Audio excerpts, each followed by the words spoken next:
John 20:21. Again, Jesus said, "Peace be with you. As the Father has sent me, I am sending you." Now, in this verse, Jesus is proclaiming that, peace should be with his disciples. He's literally saying, peace will be with you. I'm giving you peace so that it can remain with you, so that you can always have peace. And he is telling them that just as God the Father sent Jesus, he is so also sending them out into the world, so they can proclaim the good news, so they can do miracles, so they can heal, so they can teach, and all of those other wonderful things.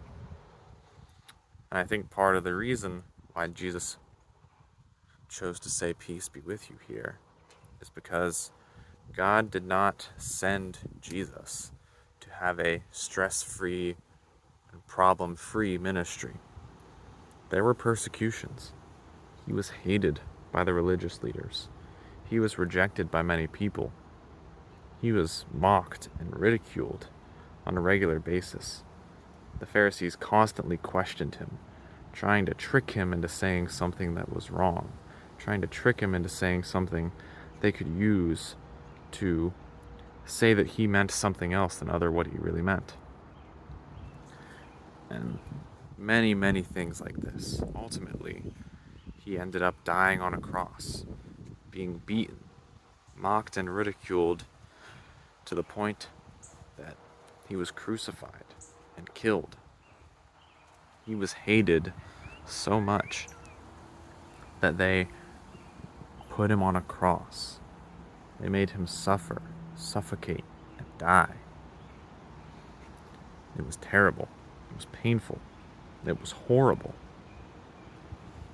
And Jesus is telling his disciples, I'm going to send you out to face these same risks, these same persecutions, these same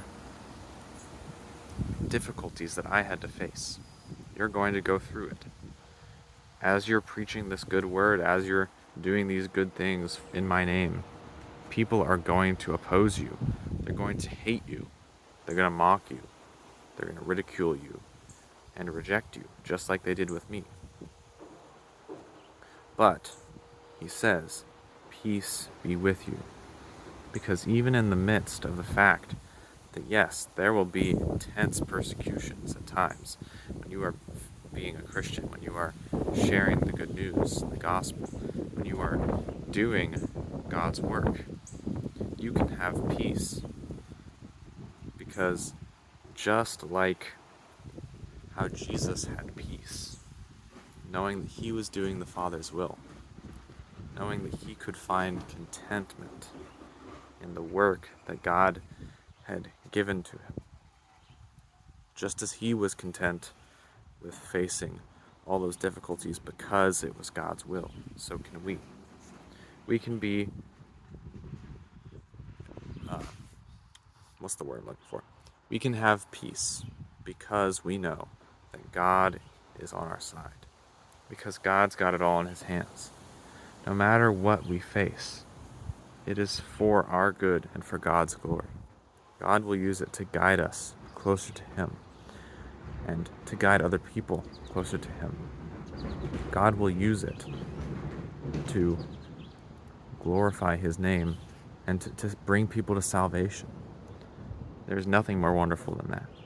So we should always be willing to go through those same kind of persecutions and difficulties that Jesus faced. And we can always have peace when we go through them, because we know that Jesus told us we should have peace, because God will be with us, because God will take care of us, and he will provide for all of our needs.